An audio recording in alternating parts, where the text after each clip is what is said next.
பிதா குமாரன் பரிசுத்தாவி நாமத்தினாலே ஆமென். இந்த ஞாயிறு காலை ஆராதனைக்காக காத்திருக்கிற உங்கள் ஒவ்வொருவரையும் ஆண்டவரும் இரட்சகருமான இயேசு கிறிஸ்துவின் இணையற்ற நாமத்திலே அன்போடு வாழ்த்துகிறேன். நாம் ஆலயத்திலே வந்து ஆண்டவரை தொழுது கொள்ள இயலாத நிலையிலே இருக்கிற இந்த நாட்களிலே இவ்விதமாய் நாம் ஆண்டவரை நோக்கி பார்க்க ஆண்டவர் ஒவ்வொருவருக்கும் தந்திருக்கிற இந்த வாய்ப்புக்காக ஆண்டவருக்கு நன்றி சொல்லுவோம். இந்த ஆராதனைக்கு ஆரம்பமாக நாம் ஆண்டவரை நோக்கி பார்ப்போம், ஜெபம் செய்வோம். கிருபையும் இரக்கமும் நிறைந்த கர்த்தாவே, இந்த நாளுக்காக நாங்கள் உமக்கு நன்றி சொல்லுகிறோம், உம்மை ஸ்தோத்தரிக்கிறோம். எங்களை படைத்து எங்களை பராமரித்து எங்களுடைய வாழ்க்கையிலே தருகிற எல்லா நன்மைகளுக்காகவும் ஆசீர்வாதங்களுக்காகவும் நாங்கள் உம்மை நன்றியோடு துதிக்கிறோம். நாங்கள் கடந்து வருகிற பாதையை ஆண்டவரே நீர் அறிந்திருக்கிறீர். ஆண்டவரே, இந்த நாட்களிலும் நாங்கள் இல்லங்களை விட்டு வெளியே வர இயலாத சூழ்நிலையிலே உம்மை நோக்கி பார்க்க நீர் தந்திருக்கிற இப்படிப்பட்ட வாய்ப்புகளுக்காக ஆண்டவரே நாங்கள் உமக்கு நன்றி சொல்லுகிறோம். ஒவ்வொரு நாளும் எங்களுக்கு நீர் போதுமானவராயிருந்து எங்களுக்கு சுகத்தையும் பலத்தையும் தந்து எங்களுடைய தேவைகளிலே எங்களை சந்தித்து நீர் எங்களை வழிநடத்தி வருகிற தயவுக்காய் நாங்கள் உமக்கு நன்றி சொல்லுகிறோம். இப்பொழுதும் இந்த ஆராதனையின் மூலமாய் நாங்கள் உம்மண்டை நெருங்கி ஜெபிக்க உம்முடைய பிள்ளைகளாய் நாங்கள் நிலைநிற்க எங்களுக்கு கிருபை தாரும்.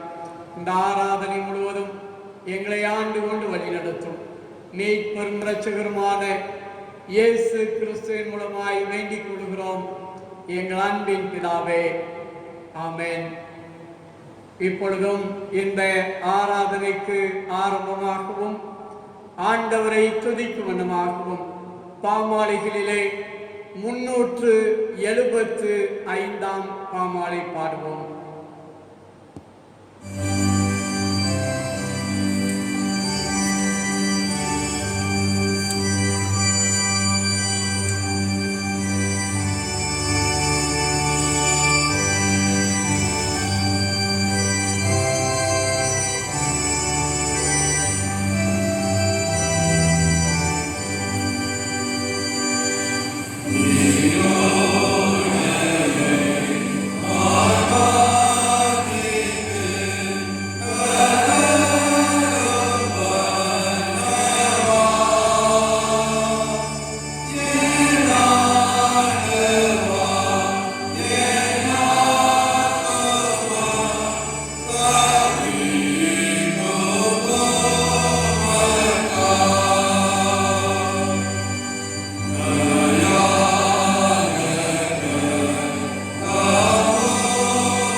அவரை தேடுங்கள்.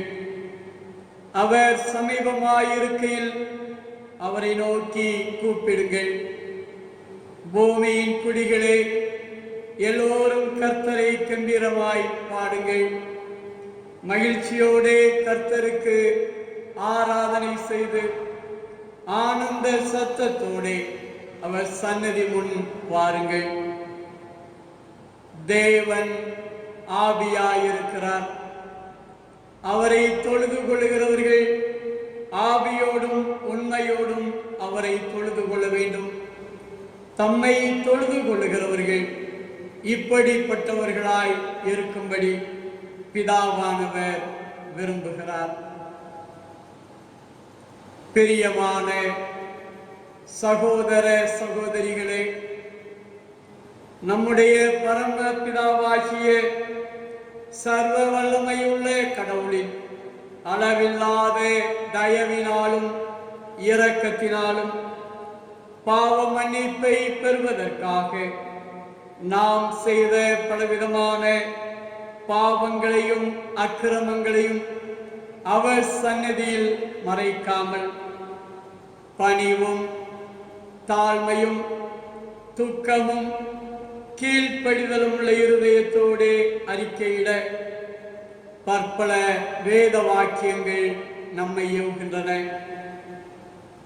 நாம் எக்காலத்திலும் கடவுளுக்கு முன்பாக நம்முடைய பாவங்களை மனத்தாழ்மையாய் அறிக்கையிட வேண்டுவதுமன்றி அவருடைய திருக்கரங்களிலிருந்து நாம் பெற்றுக்கொண்ட அவருடைய மேன்மையான உபகாரங்களுக்காக நன்றி செலுத்தவும் அவரை மிகவும் சிறப்பாய் புகழ்ந்து பிரஸ்தாபம் பண்ணவும் அவருடைய திருவசனத்தை கேட்கவும் நம்முடைய உடல் ஆவிக்கு தேவையானவைகளுக்காக வேண்டிக் கொள்ளவும் நாம் கூடி வந்திருக்கிற இத்தருணத்தில் பாவங்களை அறிக்கையிடுவது நமது விசேஷித்த கடமையாம்.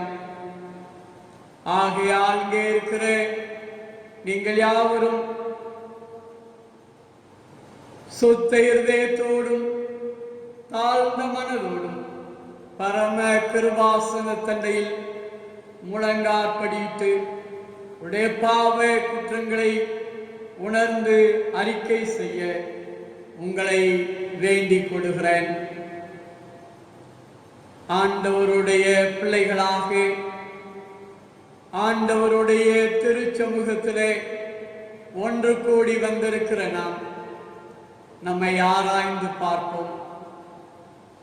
நம்முடைய அனுதின வாழ்க்கையிலே நாம் தெரிந்தும் தெரியாமலும் செய்த பாவ குற்றங்களை ஆண்டவரிடத்தில் அறிக்கை செய்வோம். நம்முடைய மனதின் சிந்தனைகளாலும் நம்முடைய வாயின் வார்த்தைகளாலும் நம்முடைய வாழ்வின் செயல்பாடுகளாலும் நாம் செய்த பாவ குற்றங்களை ஆண்டவரிடத்தில் அறிக்கை செய்வோம். நாம் பாவிகள் என்கிற உணர்வோடு பாவியின் நேசராக இந்த உலகத்திலே வந்து நம்மை மீட்டுக் கொண்ட நம்முடைய ஆண்டவருடைய திருச்சமூகத்திலே நாம் பாவிகள் என்று சொல்லி நம்மை அர்ப்பணிப்போம். நாம் உண்மையாய் நம்முடைய பாவ குற்றங்களுக்காக மனஸ்தாபப்பட்டு நாம் பாவிகள் என்கிற உணர்வோடு நம்மை ஆண்டவரிடத்திலே அர்ப்பணிக்கிற போது ஆண்டவர் நம்மை மன்னிப்பதற்கு வல்லவராக இருக்கிறார். அந்த நம்பிக்கையோடு நம்மை ஆண்டவரிடத்திலே தாழ்த்தி அர்ப்பணிப்போம். நம்முடைய பாவ குற்றங்களை உணர்ந்தவர்களாக பொதுவான பாவரிக்கை ஜெபத்தை சேர்ந்து சொல்லுவோம். சர்வ வல்லமையும் மிகுந்த இரக்கமுள்ள பிதாவே, தப்பிப்போன ஆடுகளைப் போல நாங்கள் உம்முடைய வழியை விட்டு விலகி அலைந்து போனோம். எங்கள் இருதயத்தின் யோசனைகளுக்கும் விருப்பங்களுக்கும் மிகவும் இணங்கி நடந்தோம். உம்முடைய பரிசுத்த கற்பனைகளுக்கு விரோதமாய் குற்றம் செய்தோம். செய்யத்தக்கவைகளை செய்யாமல் செய்யத்தகாதவைகளை செய்து வந்தோம். எங்களுக்கு சுகமே இல்லை. ஆயினும் ஆண்டவரே, நேர் இயேசு கிறிஸ்துநாதர் மூலமாய் மனிதருக்கு அருள் செய்த வாக்குத்தத்தங்களின் படியே நிர்பாக்கியமுள்ள குற்றவாளிகள் ஆகிய அடியாருக்கிறங்கும் தப்பிதங்களை அறிக்கையிடுகிறங்கள் மேல் பொறுமையாயிரும். பாவத்திலும் துக்கப்படுகிற எங்களை சீர்படுத்தும். மிகவும் இரக்கமுள்ள பிதாவே, உம்முடைய பரிசுத்த நாமத்துக்கு மகிமையுண்டாகும்படி நாங்கள் இனி தேவ பக்தியும் நீதியும் தெளிந்த புத்தியும் உள்ளவர்களாய் நடந்து வர இயேசு கிறிஸ்து நிமித்தம் எங்களுக்கு கிருபை செய்தருளும். ஆமென். தங்கள் பாவங்களுக்காக உண்மையாய் துக்கப்பட்டு கடவுளிடம் மனம் விரும்பி அவருடைய ஆவியின் சகாயத்தால் தங்கள் வழிகளை சீர்திருத்த பிரயாசப்படுகிறவர்களை குறித்து கடவுள் சொல்லுகிற அருள் நிறைந்த மொழிகளை கேளுங்கள். துன்மார்க்கன் தன் வழியையும் அக்கிரமக்காரன் தன் நினைவுகளை விட்டு கர்த்தரிடத்தில் திரும்ப கடவன். அவர் அவன் மேல் மனதுருகுவார். நம்முடைய தேவனிடத்திற்கே திரும்ப கடவன். அவர் மன்னிக்கிறதற்கு தயை பெருத்திருக்கிறார். தேவன் தம்முடைய ஒரே பேரான குமாரனை விசுவாசிக்கிறவன் எவனோ அவன் கெட்டு போகாமல் நித்திய ஜீவனை அடையும்படிக்கு அவரை தந்தருளி இவ்வளவாய் உலகத்தில் அன்பு கூர்ந்தார். நம்முடைய பாவங்களை நாம் அறிக்கையிட்டால் பாவங்களை நமக்கு மன்னித்து எல்லா அநியாயத்தை நீக்கி நம்மை சுத்திகரிப்பதற்கு அவர் உண்மையும் நீதியும் உள்ளவராயிருக்கிறார்.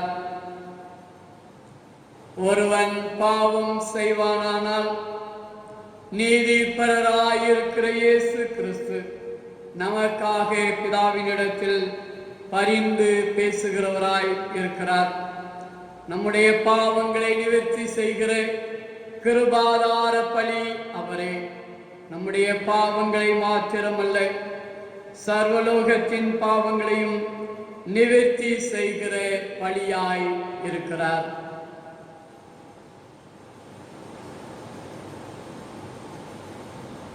சர்வ வல்லமையும் மிகுந்த இரக்கமுள்ள ஆண்டவர் மன்னிப்பையும் பாவ நிவர்த்தியையும் உங்களுக்கு கட்டளை தருளி வாழ்க்கையை சீர்படுத்துவதற்கான காலத்தையும் தமது பரிசுத்தாவின் கிருபையையும் தேற்றரவையும் தந்தருள்வாராக. ஆமேன். ஆண்டவரை நோக்கி பார்க்கிற நாம் ஆண்டவருக்கு நம்முடைய நன்றிகளையும் துதி ஸ்தோத்திரங்களையும் ஏறெடுப்போம். நம்மை படைத்து நம்மை பராமரித்து நம்முடைய அனுதின வாழ்க்கையிலே ஆண்டவர் தருகிற நன்மைகளுக்காய் ஆசீர்வாதங்களுக்காய் ஆண்டவரை துதிப்போம். நாம் கடந்து வருகிற இந்த இக்கட்டான சிக்கலான சூழ்நிலைகளிலே ஆண்டவர் நம்மை கிருபையாய் வழிநடத்துகிறதற்காய் ஆண்டவருக்கு நன்றி சொல்லுவோம். ஒவ்வொரு நாளும் நமக்கு சுகத்தையும் பலனையும் ஜீவனையும் தந்து ஆண்டவர் நம்மை காத்து கொள்வதற்காக ஆண்டவருக்கு நன்றி சொல்லுவோம். கடந்து வருகிற பாதையிலே நம்முடைய வாழ்க்கையின் அனுபவங்களிலே வாழ்க்கையின் சூழ்நிலைகளிலே ஆண்டவர் நம்மை ஒவ்வொரு நாளும் பலப்படுத்தி வழிநடத்துகிற தயவுக்காய் ஆண்டவருக்கு நன்றி சொல்லுவோம். வாழ்க்கையிலே எவ்வளவோ பாடுகள், துன்பங்கள், வேதனைகள், கவலைகள், கண்ணீர் இவற்றையெல்லாம் நாம் கடந்து வந்தாலும் ஆண்டவருடைய கிருபை நம்மை தாங்கி வழிநடத்துவதற்காய் ஆண்டவருக்கு நன்றி சொல்லுவோம். நம்முடைய வாழ்க்கையிலே நாம் ஏமாற்றம் அடைந்ததுண்டு. நம்முடைய வாழ்க்கையிலே நாம் சோர்ந்து போனதுண்டு. நம்முடைய வாழ்க்கையிலே நாம் புறக்கணிக்கப்பட்ட சூழ்நிலைகளை கண்டதுண்டு. இவைகள் எல்லாவற்றிலும் ஆண்டவர் நம்மை பலப்படுத்தி வழிநடத்தி வந்தாரே. ஆண்டவருக்கு நன்றி சொல்லுவோம். எவ்வளவோ நன்மைகளை, ஏராளமான ஆசீர்வாதங்களை நாம் ஆண்டவரிடத்திலிருந்து பெற்றிருக்கிறோம். அதற்காய் ஆண்டவருக்கு நன்றி சொல்வோம். நம்முடைய உள்ளத்தின் ஆழத்திலிருந்து ஆண்டவர் செய்த எல்லா நன்மைகளையும் நினைத்து பார்த்து ஆண்டவருக்கு நன்றிகளை ஏறெடுப்போம். நம்முடைய நன்றிகளையும் துதி ஸ்தோத்திரங்களையும் ஒன்று சேர்த்து பொதுவான தோத்திர ஜபத்தை சேர்ந்து சொல்லுவோம். சர்வ வல்லமையுள்ள கடவுளே, சர்வ ஜீவ தயாபர பிதாவே, அபாத்திரரான அடியாராகிய எங்களுக்கும் மற்றெல்லா மனிதருக்கும் தேவரில் அருள் செய்த பற்பல கிருபைக்காகவும் அன்புள்ள தயவுக்காகவும் நாங்கள் மிகுந்த தாழ்மையோடும் முழு இருதயத்தோடும் உமக்கு ஸ்தோத்திரம் செலுத்துகிறோம். எங்களை சிருஷ்டித்ததற்காகவும் காப்பாற்றுவதற்காகவும் இம்மைக்குரிய எல்லா ஆசீர்வாதங்களுக்காகவும் உம்மை துதிக்கிறோம். விசேஷமாய் எங்கள் ஆண்டவர் இயேசு கிறிஸ்துவினாலே உலகத்தை மீட்டுக் கொண்ட விலை மதியாத அன்புக்காகவும் கிருபையின் அத்தனங்களுக்காகவும் மகிமையடைவோம் என்கிற நம்பிக்கைக்காகவும் உமக்கு ஸ்தோத்திரம் செலுத்துகிறோம். நாங்கள் உண்மையாய் நன்றி எறிந்த இருதயம் உள்ளவர்களாய் இருக்கவும் எங்களை உமது ஊழியத்துக்கு ஒப்பு கொடுத்து எங்கள் வாழ்நாளெல்லாம் உமக்கு முன்பாக பரிசுத்தமும் நீதியும் உள்ளவர்களாய் நடக்கவும் எங்கள் வாக்கினாலே மாத்திரமல்ல எங்கள் நடக்கையினாலேயும் உம்முடைய புகழை பிரஸ்தாபப்படுத்தவும் தேவரீ செய்த உபகாரங்கள் எல்லாவற்றையும் உணர்ந்து கொள்ளும் உணர்வை எங்களுக்கு அருளி செய்ய வேண்டும் என்று எங்கள் ஆண்டவர் இயேசு கிறிஸ்துவின் மூலமாய் வேண்டிக் கொள்கிறோம். அவருக்கும் தேவரீருக்கும் பரிசுத்தாவிக்கும் எல்லா மேன்மையும் மகிமையும் சதா காலங்களிலும் உண்டாவதாக. ஆமேன். நாம் இந்த நாளுக்குரிய வேத பகுதி வாசிக்க கேட்போம். இந்த நாளுக்கென்று குறிக்கப்பட்டிருக்கிற வேத பகுதி பரிசுத்த யோவான் எழுதின சுவிசேஷம் 21ஆம் அதிகாரம் 1 முதல் 14 வசனங்கள். பரிசுத்த யோவான் எழுதின சுவிசேஷம் 21ஆம் அதிகாரம் 1 முதல் 14 வசனங்கள். இவைகளுக்கு பின்பு இயேசு திபேரியா கடற்கரையிலே மறுபடியும் சீசருக்கு தம்மை வெளிப்படுத்தினார். வெளிப்படுத்தின விவரமாவது: சீமோன் பேதுருவும் திதிமு எனப்பட்ட தோமாவும் கலிலேயா நாட்டில் உள்ள கானா ஊரானாகிய நாத்தான்பேலும் செபதேயுவின் குமாரரும் அவருடைய சீசரில் வேறு 2 பேரும் கூடியிருக்கும் போது சீமோன் பேதுரு மற்றவர்களை நோக்கி, மீன் பிடிக்கப் போகிறேன் என்றான். அதற்கு அவர்கள், நாங்களும் உம்முடனே வருகிறோம் என்றார்கள். அவர்கள் புறப்பட்டு போய் உடனே படவேறினார்கள். அந்த ராத்திரியிலே அவர்கள் ஒன்றும் பிடிக்கவில்லை. விடியற் காலமான போது இயேசு கரையிலே நின்றார். அவரை இயேசு என்று சீசர்கள் அறியாதிருந்தார்கள். இயேசு அவர்களை நோக்கி, பிள்ளைகளே, புசிக்கிறதற்கு ஏதாகிலும் உங்களிடத்தில் உண்டா என்றார். அதற்கு அவர்கள், ஒன்றுமில்லை என்றார்கள். அப்பொழுது அவர், நீங்கள் படவுக்கு வலப்புறமாக வலையை போடுங்கள், அப்பொழுது உங்களுக்கு அகப்படும் என்றார். அப்படியே அவர்கள் போட்டு திரளான மீன்கள் அகப்பட்டதினால் அதை இழுக்க மாட்டாதிருந்தார்கள். ஆதலால் இயேசுவுக்கு அன்பாயிருந்த சீசன் பேதுருவை பார்த்து அவர் கர்த்தர் என்றான்.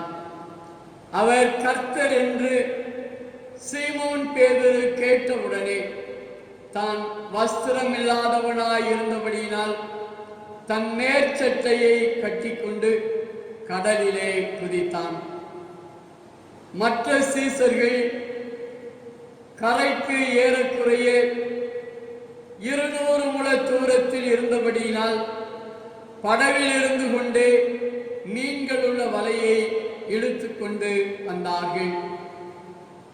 அவர்கள் கரையிலே வந்திறங்கின போது கரி நெருப்பு போட்டிருக்கிறதையும் அதன் மேல் மீன் வைத்திருக்கிறதையும் அப்பத்தையும் கண்டார்கள். இயேசு அவர்களை நோக்கி, நீங்கள் இப்பொழுது பிடித்த மீன்களில் சிலவற்றை கொண்டு வாருங்கள் என்றார். சீமோன் பேதுரு படவில் ஏறி 153 பெரிய மீன்களால் நிறைந்த வலையை கரையில் இழுத்தான். இத்தனை மீன்கள் இருந்தும் வலை கிழியவில்லை. இயேசு அவர்களை நோக்கி, வாருங்கள், போஜனம் பண்ணுங்கள் என்றார்.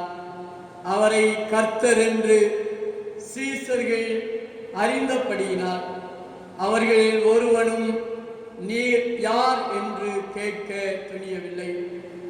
அப்பொழுது இயேசு வந்து அப்பத்தையும் மீனையும் எடுத்து அவர்களுக்கு கொடுத்தார்.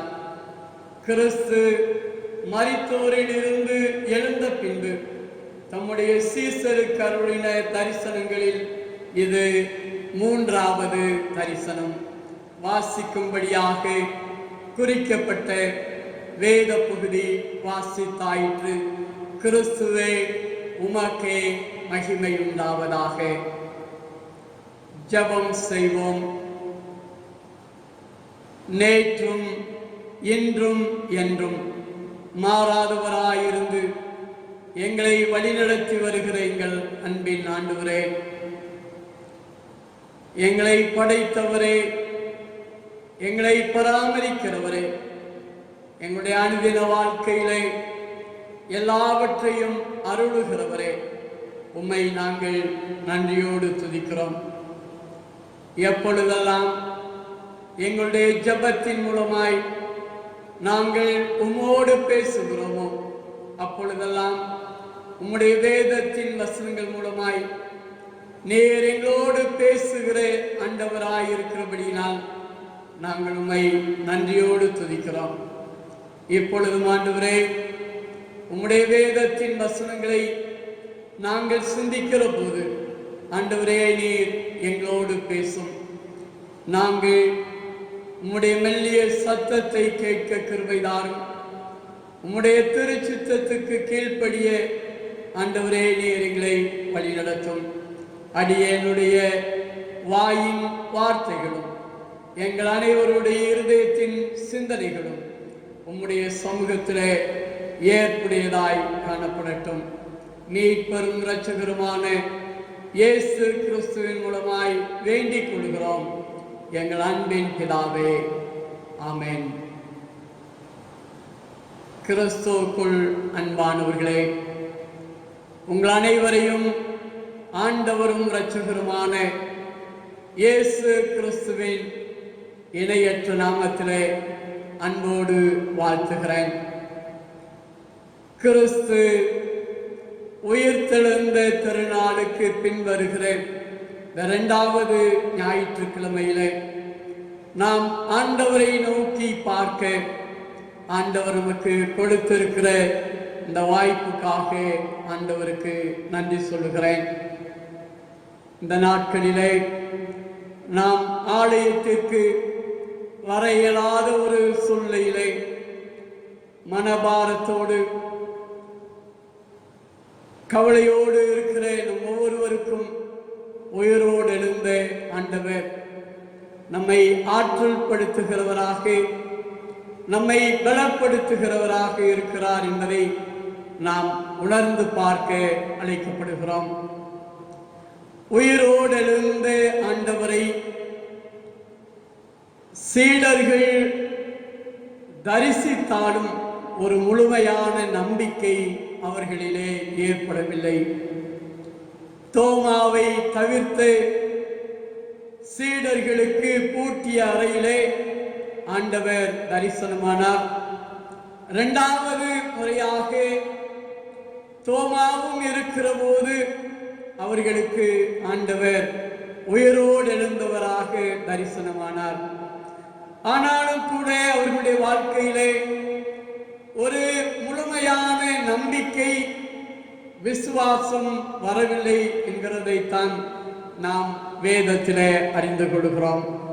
இந்த யோவான் எழுதின சுவிசேஷத்திலே 21ஆம் அதிகாரத்திலே இங்கே சீமோன் பேதுரு மீன் பிடிக்க போகிறேன் என்று சொல்லுகிறான். அவனுக்கு ஒரு நம்பிக்கை இல்லை. அவரோடு இருந்தவன், அவரோடு உண்டு உறங்கினவன், அவருடைய போதனைகளை கேட்டவன், உமக்காக எதையும் செய்வேன் என்று சொன்னவன், இங்கே அவன் மீன் பிடிக்க போகிறேன் என்று சொல்லுகிறான். லூக்கா எழுதின சுவிசேஷத்திலே 5ஆம் அதிகாரத்திலே நாம் வாசிக்கிறோம். இந்த யோவான் 21ஆம் அதிகாரத்தை ஒத்த ஒரு பகுதி அது. அங்கும் கூட இந்த சீமோன் பேதுருவும் மற்றவர்களும் மீன் பிடிக்க செல்கிறார்கள். அங்கே மீன் அகப்படவில்லை. அப்பொழுதும் இவ்விதமாய்த்தான் ஆண்டவர் அவர்களை வழிநடத்துகிறார். திரளான மீன்களை பிடிக்கிறார்கள். அப்பொழுதுதான் ஆண்டவர் சொல்லுகிறார், உங்களை மனிதர்களை பிடிக்கிறவர்களாக்குவேன். அவர்கள் தங்களுடைய படகுகளை விட்டு ஆண்டவரை பின்தொடர்ந்தார்கள். ஆனால் இங்கே பார்க்கிறோம், இந்த சீமோன் பேதுரு மீண்டுமாக மீன் பிடிக்க போகிறேன் என்று சொல்லுகிறான். இதிலே நாம் குறிப்பாக அறிந்து கொள்ள வேண்டிய காரியம், தான் மாத்திரமல்ல, தன்னோடு இருந்த மற்ற சீடர்களையும் அப்படிப்பட்ட ஒரு அவநம்பிக்கை, விசுவாசமற்ற ஒரு செயல்பாட்டுக்கு இந்த சீமோன் பேதுரு வழி நடத்துகிறான். எல்லாரும் மீன் பிடிக்க போகிறார்கள். ஆனால் அங்கே இரவு முழுவதும் அவர்கள் வலைகளை போட்டும் அங்கே அவர்கள் ஒன்றும் பிடிக்கவில்லை. தங்களுடைய அழைப்பை அவர்கள் உணராது போனார்கள். ஆண்டவர் எதற்காய் தங்களை அழைத்து தம்முடைய சீடராய் பயிற்சி அளித்தாரோ அதையெல்லாம் மறந்து போனார்கள். தங்களுடைய பழைய தொழிலுக்கு திரும்பி போனார்கள். ஆண்டவர் மரித்து விட்டார். இனிமேல் எந்த பிரயோஜனம் இல்லை, பழைய தொழிலை பார்ப்போம் என்று சொல்லி இந்த சீமோன் பேதுருவும் மற்ற சீடர்களும் மீன் பிடிக்க செல்கிறார்கள். விளைவு, அங்கே ஒன்றும் கிடைக்கவில்லை. ஒன்றுமில்லாமல் கரைக்கு திரும்புகிறார்கள். அங்கே விடிய காலமான போது இயேசு கரையிலே நின்றார். அவரை இயேசு என்று இந்த சீடர்கள் அறியாதிருந்தார்கள். இயேசு அவர்களை நோக்கி, பிள்ளைகளே, ஏதாகிலும் உங்களிடத்தில் உண்டா என்று கேட்கிறார். அவர்கள் ஒன்றுமில்லை என்று சொல்லுகிறார்கள். ஆண்டவர் சொல்லுகிறார், படகுக்கு வலதுபுறமாக வலையை போடுங்கள் என்று சொல்லுகிறார். வலையை போடுகிறார்கள். திரளான மீன்கள், பெரிய மீன்கள் கிடைக்கிறதை பார்க்கிறோம். கரைக்கு திரும்புகிறார்கள். இங்கே அவர்களுக்காக மீனும் அப்பமும் தயாராக இருக்கிறது. ஆண்டவர் அவர்களை உணவு உண்பதற்கு அழைக்கிறதை நாம் பார்க்கிறோம். இந்த நாளிலே தென்னிந்திய திருச்சபையின் வழிபாட்டு குழு நமக்கு கொடுத்திருக்கிற சிந்தனை பொருள் கிறிஸ்துவின் விருந்தோம்பலுக்கான அழைப்பு. கிறிஸ்துவின் விருந்தோம்பலுக்கான அழைப்பு. தம்முடைய பாடுகளுக்கு முன்பாக தம்முடைய சீடர்களோடு இரவு விருந்து அமர்ந்து ஆண்டவர் உணவுண்டார். அப்பத்தையும் ரசத்தையும் அவர்களுக்கு கொடுத்தார். என்னை நினைவு கூறும்படிக்கு இதை செய்யுங்கள் என்று ஆண்டவர் அவர்களுக்கு கட்டளையிட்டார். அப்படிப்பட்ட ஆண்டவர் உயிரோடு இருந்தவராக இந்த சீடர்களை விருந்தோம்பலுக்கு அழைக்கிற ஆண்டவராக இருக்கிறார். இந்த பகுதியிலிருந்து உங்களோடு நான் 3 காரியங்களை பகிர்ந்து கொள்ள விரும்புகிறேன். முதலாவது, இந்த சீடர்களை அன்போடு அழைக்கிறார். விசுவாசமற்றவர்கள், ஓடி போனவர்கள், நம்பிக்கையற்றவர்களாய் கவலையோடு இருக்கிறவர்கள், இவர்களையும் ஆண்டவர் அன்போடு அழைக்கிறார்.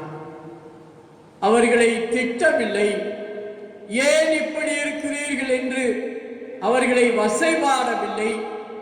நான் எவ்வளவு உங்களுக்கு சொன்னேன், இன்னும் கூட நீங்கள் புரிந்து கொள்ளவில்லை என்று அவர்களை அவர் மோசமாக திட்டவில்லை. இங்கே அவர்களை அழைக்கிறார். எப்படி அழைக்கிறார்? பிள்ளைகளே, பிள்ளைகளே, புசிக்கிறதற்கு ஏதாகிலும் உங்களிடத்தில் உண்டா? அவர்கள் ஒரு விரக்தியான நிலைமையிலே கரைக்கு வந்திருக்கிறார்கள். ராம் முழுவதும் பாடுபட்டும் ஒன்றும் கிடைக்காதவர்களாக வந்திருக்கிறார்கள். அவர்கள் உணவு உண்டார்களா இல்லையா என்று தெரியாது. ஆண்டவர் அவர்களை அன்போடு விசாரிக்கிறார். பிள்ளைகளே, புசிக்கிறதற்கு ஏதாகிலும் உங்களிடத்தில் உண்டா? தம்முடைய போதனைகளை எல்லாம் மறந்து போனவர்கள், தான் பாடுபட்டு மரித்து அடக்கம் பண்ணப்பட்டு 3ஆம் நாளிலே உயிரோடு எழுவேன் என்று சொல்லி உயிரோடு எழுந்த பின்பும் 2 முறை அவர்களுக்கு தரிசனமான ஆண்டவர். ஆனால் இந்த சீடர்கள் நம்பிக்கையற்றவர்களாக வாழ்ந்தார்கள். ஆனால் ஆண்டவர் அவர்களையும் விட்டுவிடவில்லை. மீண்டும் அவர்களுக்கு நம்பிக்கையூட்டுகிற ஆண்டவராக, இங்கே அவர்களை விசாரிக்கிற ஆண்டவராக, அன்பு காட்டுகிற ஆண்டவராக இங்கே கேட்கிறார். பிள்ளைகளே, புசிக்கிறதற்கு உங்களிடத்தில் ஏதாகிலும் உண்டா? கிறிஸ்துவுக்குள் அன்பானவர்களே, நம்மையும் விசாரிக்கிற ஆண்டவராக இருக்கிறார். நம்முடைய குறைவுகளிலே, நம்முடைய தேவைகளிலே நாம் விரக்தி அடைந்து இனி ஒன்றுமில்லை என்று இருக்கிற சூழ்நிலைகளிலே நம்மையும் விசாரிக்கிற, அன்பு காட்டுகிற ஆண்டவராய் இருக்கிறார். குறிப்பாக இந்த காலத்திலே கிறிஸ்துவின் அன்பை பெற்றுக்கொண்ட நாம் விசாரிக்கிறவர்களாக இருக்க அழைக்கப்படுகிறோம். நாம் வாழுகிற சமுதாயத்திலே இந்த ஊரடங்கு உத்தரவினாலே உணவுக்கு வழியில்லாத நிலைமையிலே வாழுகிற மக்கள் பலர் உண்டு. உங்களிடத்திலே புசிக்கிறதற்கு ஏதாகிலும் உண்டா என்று நாம் விசாரிக்கிறவர்களாக இருக்க அழைக்கப்படுகிறோம். நமக்கு அல்ல, அவர்களிடத்திலே இருக்கிறதா?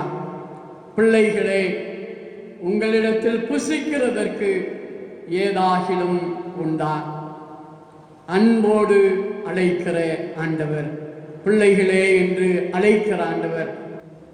2ஆவதாக ஆண்டவர் வழி நடத்தி அழைக்கிறார்.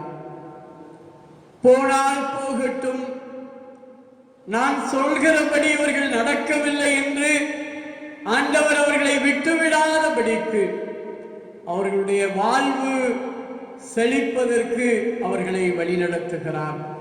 தொழிலுக்கு சென்றார்கள், ஆனால் ஒன்றுமில்லை.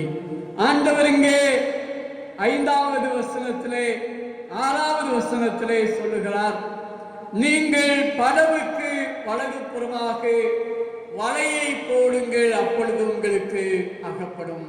நல்ல ஆலோசனை சொல்லி அவர்களை வழிநடத்துகிற ஆண்டவர். தம்மை விட்டு வழி விலகி போனாலும், தம்முடைய போதனைகளை மறந்து தங்களுடைய பழைய தொழிலுக்கு திரும்பி சென்றாலும் அவர்களையும் வழிநடத்துகிற ஆண்டவராக இருக்கிறார். காணாமல் போன ஒரு ஆட்டை குறித்த கவலையோடு இருக்கிற மேய்ப்பனை போல தம்மை பின்பற்றின சீடர்களும் வழி தவறி போய்விடக்கூடாது என்று சொல்லி அவர்களையும் வழிநடத்துகிற, ஆலோசனை கொடுத்து நல்வழிப்படுத்துகிற ஆண்டவராக இருக்கிறார். அதனுடைய விளைவு என்னவென்றால், அங்கே பார்க்கிறோம், வலைகள் கிழிந்து போகத்தக்க மீன்களை கொண்டு வந்தார்கள்.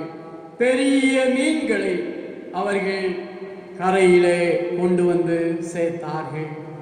மூன்றாவதாக, விருந்தோம்பலுக்கு அழைக்கிற கிறிஸ்து உணவருந்த அழைக்கிறார். இந்த சீடர்கள் முழுவதும் பட்டினியோடு இருந்திருப்பார்கள். மீன்கள் ஏதாவது கிடைக்கும், அதை நெருப்பிலே சுட்டு உண்ணலாம் என்று காத்திருந்திருப்பார்கள். ஆனால் ஒன்றுமில்லாமல் வருகிறார்கள். இங்கே மீன்களோடு வருகிறார்கள். ஆண்டவர் அங்கே காத்திருக்கிறார். இங்க ஆண்டவர் செய்திருக்கிற காரியம் என்னவென்றால், கரி நெருப்பு போட்டிருக்கிறதையும் அதன் மேல் மீன் வைத்திருக்கிறதையும் அப்பத்தையும் கண்டார்கள். ஆண்டவர் அவர்களுக்காக உணவு ஆயத்தம் செய்திருக்கிறார்.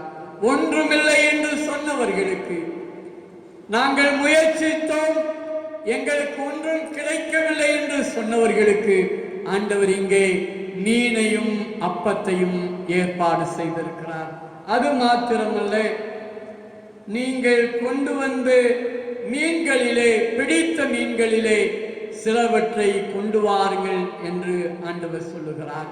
இங்கே நாம் 12ஆம் வசனத்திலே வாசிக்கிறோம், இயேசு அவர்களை நோக்கி வாருங்கள், போஜனம் பண்ணுங்கள் என்றார். இப்பொழுதுதான் இந்த சீடர்களுக்கு புரிகிறது, தங்களோடு இருக்கிறவர், தங்களோடு உரையாடுகிறவர், தங்களை வழி நடத்தினவர் ஆண்டவர் என்று உணர்ந்து கொள்கிறார்கள். இயேசு அப்பத்தையும் மீனையும் எடுத்து அவர்களுக்கு கொடுத்தார் என்று சொல்லி நாம் வாசிக்கிறோம். தம்மை மறந்து போன சீடர்கள், பழைய தொழிலுக்கு திரும்பின சீடர்கள், அவர்களுக்கு மீண்டுமாய் இந்த உணவுங்கிறதை நினைவூட்டுகிறார், உணவளிக்கிறார். வாருங்கள், போஜனம் பண்ணுங்கள் என்று அழைக்கிற ஆண்டவரை நாம் பார்க்கிறோம். பல வேளைகளிலே நம்முடைய வாழ்க்கையிலே நாம் பல நேரங்களிலே நாம் விரக்தி அடைந்திருக்கிறோம். நம்முடைய வாழ்க்கையிலே ஏமாற்றம் அடைகிறோம். நம்முடைய வாழ்க்கையிலே பல நேரங்களிலே ஏன் இந்த உலகத்திலே வாழுகிறோம் என்கிற வேதனைகளோடு இருக்கிறோம். ஆண்டவர் நமக்கு கற்றுத்தருகிற உண்மை என்னவென்றால், நம்மை பிள்ளைகளே என்று அழைக்கிறார், நம்மை வழிநடத்துகிறார். நாம் உணவு உண்பதற்கு ஆண்டவர் நமக்கு போதுமானவராய் இருக்கிறார். குறிப்பாக இந்த ஊரடங்கு அமலிலே இருக்கிற இந்த காலங்களிலே குறிப்பாக உணவற்றவர்களை நாம் நினைத்து பார்த்து நம்மை உணவருந்த அழைக்கிற ஆண்டவரை கொண்டாடுகிறவர்களாக, அவரை வணங்குகிறவர்களாக, அப்படிப்பட்ட மக்களுடைய வாழ்க்கையிலும் நாம் பயனுள்ளவர்களாய் இருக்க ஆண்டவர் நமக்கு உதவுவாராக. நம்மால் இயன்றவரை உணவில்லாதவர்களுக்கு உதவுவோம், உணவு கொடுப்போம். நமக்கு உணவாக வந்த ஆண்டவரை பெற்றுக்கொண்ட நாம் பிறருக்கு ஆசீர்வாதமானவர்களாய் வாழ்வோம். ஆண்டவர் நம்மை தொடர்ந்து வழி நடத்துவாராக. ஆமென். ஜெபம் செய்வோம். கிருபையும் இரக்கமும் நிறைந்த கர்த்தாவே, இந்த நாளிலும் உம்மை நன்றியோடு துதிக்கிறோம் அப்பா, ஸ்தோத்திரிக்கிறோம். உம்முடைய போதனைகளை மறந்து, நீர் அழைத்த அழைப்பை மறந்து, மனிதர்களை பிடிக்கிறவர்களாக்குவேன் என்று சொன்னதை மறந்து மீண்டுமாய் மீன்பிடிக்க சென்ற சீடர்களோடு ஆண்டவரே நீர் உரையாடினதை, அவர்களோடு இடைப்பட்டதை நாங்கள் சிந்தித்து பார்க்க கிருபை தந்தீரே, உமக்கு நன்றி சொல்லுகிறோம். ஆண்டவரே, நாங்கள் உம்மை மறந்தாலும், நாங்கள் உம்மை விட்டு வழி விலகி சென்றாலும், பிள்ளைகளே என்று நீர் எங்களை அழைக்கிற ஆண்டவர், உம்முடைய சீடர்களாய் உம்முடைய பிள்ளைகளாய் எங்களை அழைத்து எங்களை வழி நடத்துகிறவர். ஆண்டவரே, நீர் எங்களுக்கு வழிகாட்டுகிறவர், எங்களுக்கு உணவளிக்கிறவர். அதை விசுவாசித்தவர்களாய் உம்முடைய பாதத்திலே வந்து நிற்கிறோம். இந்த காலங்களிலும் ஆண்டவரே, உணவற்று இருக்கிறவர்களை நாங்கள் நினைத்து பார்த்து நீர் எங்களுக்காக உண்மையே கொடுத்தீர் என்பதை நினைவு கூர்ந்து அவர்களுடைய வாழ்க்கையிலும் ஆண்டவரே நாங்கள் ஆசீர்வாதமானவர்களாய் காணப்பட நீர் எங்களை எடுத்து பயன்படுத்தும்படியாய் ஜெபிக்கிறோம். எங்களை தாழ்த்தி அர்ப்பணிக்கிறோம். மீட்பரும் இரட்சகருமான இயேசு கிறிஸ்துவின் மூலமாய் வேண்டிக் கொள்கிறோம் எங்கள் அன்பின் பிதாவே, ஆமென்.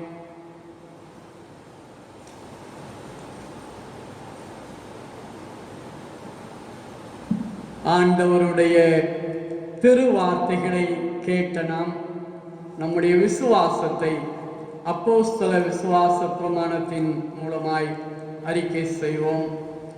வானத்தையும் பூமியையும் படைத்த சர்வ வல்லமை உள்ள பிதாவாகிய கடவுளை விசுவாசிக்கிறேன். அவருடைய ஒரே குமாரனாகிய நம்முடைய நாதர் இயேசு கிறிஸ்துவையும் விசுவாசிக்கிறேன். அவர் பரிசுத்த ஆவியினாலே கன்னிமரியாளிடத்தில் உற்பவித்து பிறந்தார்.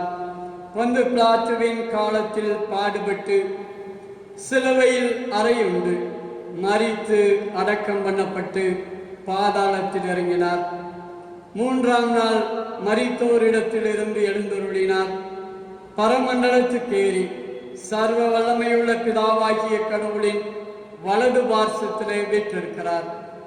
அவ்விடத்திலிருந்து உயிருள்ளோரையும் மரித்தோரையும் நியாயம் தீர்க்க வருவார். பரிசுத்த ஆவியை விசுவாசிக்கிறேன்.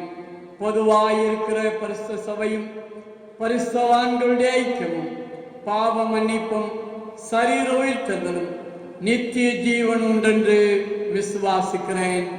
ஆமென். மீண்டுமாய் ஆண்டவரை துதிக்கும் எண்ணமாக கீர்த்தனைகளிலே 251வது கீர்த்தனையை பாடுவோம்.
ஜெபம் செய்வோம். எங்களை நேசித்து காப்பாற்றி வழிநடத்தி வருகிற எங்கள் அன்பின் ஆண்டவரே, உம்மை மீண்டும் மீண்டுமாய் நன்றியோடு துதிக்கிறோம், ஸ்தோத்தரிக்கிறோம். இந்த ஞாயிற்றுக்கிழமையிலும் ஆண்டவரே, இவ்விதமாய் நாங்கள் இருக்கிற இடங்களில் இருந்து உம்மை நோக்கி பார்க்க நீர் எங்களுக்கு தந்திருக்கிற இந்த வாய்ப்புக்காய் உமக்கு நன்றி சொல்லுகிறோம். எங்களுடைய அனுதின வாழ்க்கையிலே நீர் எங்களுக்கு போதுமானவராயிருந்து எங்களுடைய தேவைகளிலே சந்தித்து எங்களுடைய குறைவுகளிலே நிறைவாக்கி நீர் வழிநடத்தி வந்திருக்கிறீர். மக்கள் நன்றி சொல்லுகிறோம். இந்த வேளையிலும் உம்முடைய பிள்ளைகளாய் எங்களை உம்முடைய திருச்சமூகத்திலே நாங்கள் அர்ப்பணிக்கிறோம். எங்களுடைய குடும்பங்களை உம்முடைய பாதத்திலே அர்ப்பணிக்கிறோம். ஒவ்வொரு குடும்பத்தின் வாழ்விலும் ஆண்டவரே நீர் போதுமானவராக இருக்கும்படியாய் எல்லா நன்மைகளையும் ஆசீர்வாதங்களையும் தந்து நீர் ஆசீர்வதிக்கும்படியாய் ஜெபிக்கிறோம். ஆண்டவரே, இந்த கொரோனா வைரஸினாலே நாங்கள் பாதிக்கப்படாதபடி ஆண்டவரே ஒவ்வொருவரையும் நீர் பாதுகாத்து வழிநடத்த நாங்கள் ஜெபிக்கிறோம். ஆண்டவரே, இப்பொழுதும் இந்த வைரஸினாலே பாதிக்கப்பட்டு மருத்துவமனையிலே இருக்கிற ஒவ்வொருவருக்காய் ஜெபிக்கிறோம். ஆண்டவரே, ஒவ்வொருவருக்கும் சுகத்தையும் பலனை தந்து நீர் வழிநடத்தும்படியாய் நாங்கள் ஜெபிக்கிறோம். இவர்களுக்காய் சிகிச்சை அளிக்கிற மருத்துவர்களுக்காக, உதவி செய்கிற செவிலியர்களுக்காக, மற்ற சுகாதார பணியாளர்களுக்காக, மருத்துவ பணியாளர்களுக்காக நாங்கள் ஜெபிக்கிறோம். ஒவ்வொருவரையும் ஆண்டவரே நீர் பாதுகாத்து வழி நடத்த நாங்கள் ஜெபிக்கிறோம். பிறரை வாழ்விக்கிற பணியிலே ஈடுபட்டு இருக்கிற அவர்களுக்கு ஆண்டவரே நீர் ஆற்றலையும் பலனை தந்து காத்து கொள்ளும்படியாய் ஜெபிக்கிறோம்.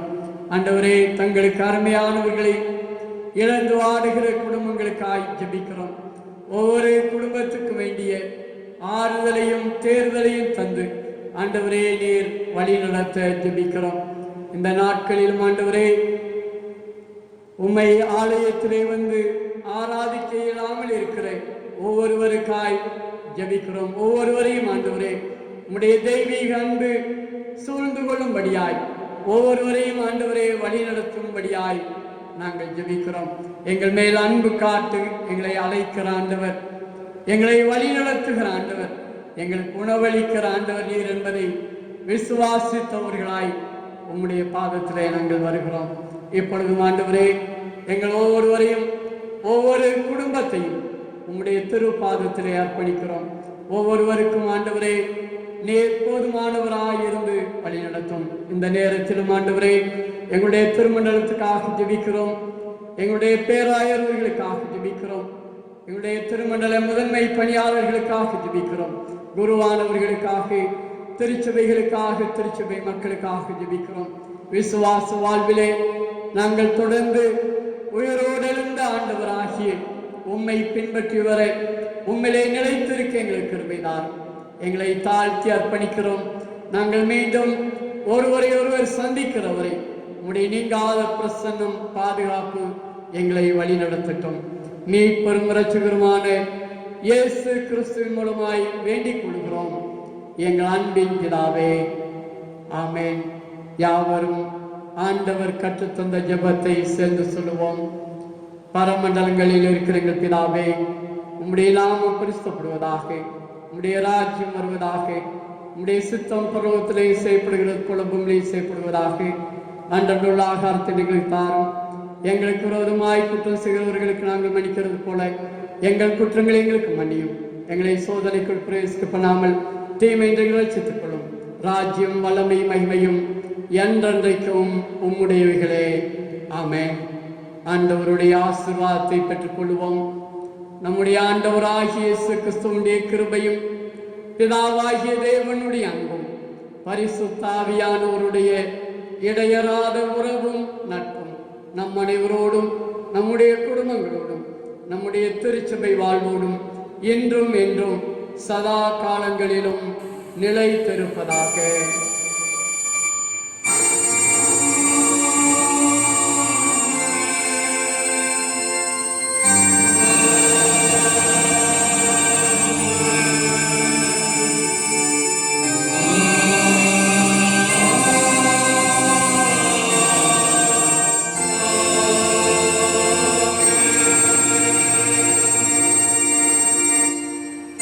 ஆராதனைக்கு நிறைவாக மங்கள கவிகளிலே முதலாவது கவியை பாடுவோம்.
சங்கீதக்காரனாகிய தாவீது அரசனோடு சேர்ந்த ஆண்டவருக்கு நன்றி சொல்லுவோம்.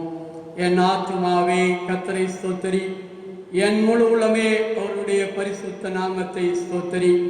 என் ஆத்துமாவே கர்த்தரை ஸ்தோத்திரி, கர்த்தர் செய்த சகல உபகாரங்களையும் மறவாதே. ஆமென். கர்த்தர் உங்களோடு இருப்பாராக. தேவ சமாதானத்தோடு போக கடவோம்.